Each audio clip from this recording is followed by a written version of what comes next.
संगठनात्मक दृष्टि से काशी क्षेत्र की बैठक कर रहा है।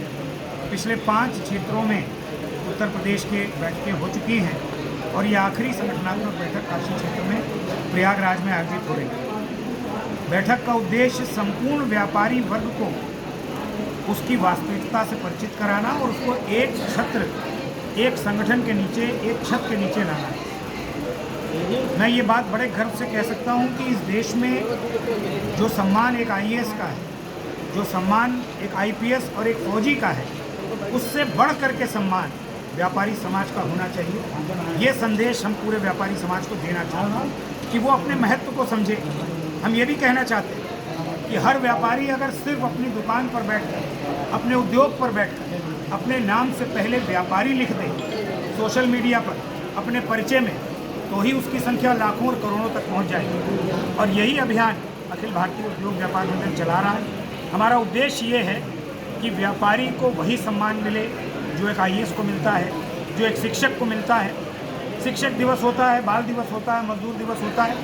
हमारी मांग है भारत सरकार से कि उसी प्रकार से राष्ट्रीय व्यापारी दिवस होना चाहिए। हमारी ये भी अपेक्षा है भारत सरकार से कि जो व्यापारी 60 वर्ष की आयु के बाद 40 साल व्यापार करने के बाद इस योग्य नहीं रह जाता कि वो व्यापार कर सके, तो उसके लिए एक राष्ट्रीय पेंशन योजना भी होनी चाहिए।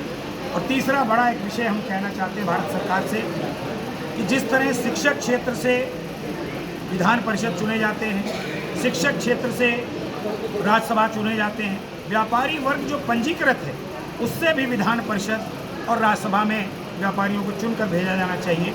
आज सिर्फ उत्तर प्रदेश में लगभग 31 लाख पंजीकृत व्यापारी, और अगर हम पूरे देश में गिन लें तो लगभग 2 करोड़ पंजीकृत व्यापारी हैं। और विभिन्न विभागों में अगर पंजीकृत व्यापारियों की संख्या देखेंगे तो लगभग 5 करोड़ है, जिसमें मंडी भी शामिल है, जिसमें खाद्य विभाग भी शामिल है, जिसमें इनकम टैक्स भी शामिल है। तो इस प्रकार से इन व्यापारियों को जो अर्थव्यवस्था को चला रहे हैं, इनको यथोचित सम्मान मिले, ये मुख्य धारा में आए, ये प्रयास अखिल भारतीय उद्योग व्यापार मंडल कर रहा है। इसलिए ये क्षेत्रीय बैठकें हम आयोजित कर रहे हैं ताकि व्यापारी एकजुट होकर के व्यापारी समाज, जो देश के यशस्वी प्रधानमंत्री मोदी जी हैं उनके समर्थन में, और जो उत्तर प्रदेश के यशस्वी मुख्यमंत्री योगी आदित्यनाथ जी हैं, साथ में खड़ा होगा। और मैं बात विश्वास से कह सकता हूँ कि उत्तर प्रदेश की दृष्टि से 80 की 80 लोकसभा की सीटों में व्यापारी समाज एकजुट होकर के मतदान करेगा। और भारतीय जनता पार्टी के पक्ष में अब की बार, जहां वो कह रहे हैं 400 पार, हम कह सकते हैं कि अब की बार 80 पार, और 80 की 80 लोकसभा की सीटों में भारतीय जनता पार्टी के प्रत्याशियों को व्यापारी समाज विजयी बनाने में अपना सहयोग करेगा। संदीप बंसल, अध्यक्ष अखिल भारतीय उद्योग व्यापार। Thank you.